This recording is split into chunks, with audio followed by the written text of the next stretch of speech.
कभी आपने देखा होगा कि कपड़े की दुकान पे जब ख़वातीन जाती हैं, वो दिन में 200 ख़वातीन भी जाएं तो वो उन्होंने कभी एक सूट लेना होता है, कभी एक सूट भी नहीं लेना होता, और वो पूरी दुकान के कपड़े खुलवा के बखेर के चली जाती है और दुकानदार ने कभी उफ तक नहीं किया।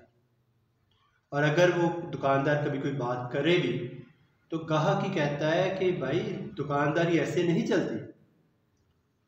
लेकिन इसके बरक्स उसी दुकानदार का जब बच्चा कहता है कि जी स्कूल टीचर ने या कॉलेज के टीचर ने एक सब्जेक्ट की 2 या 3 नोटबुक्स मंगवाई हैं,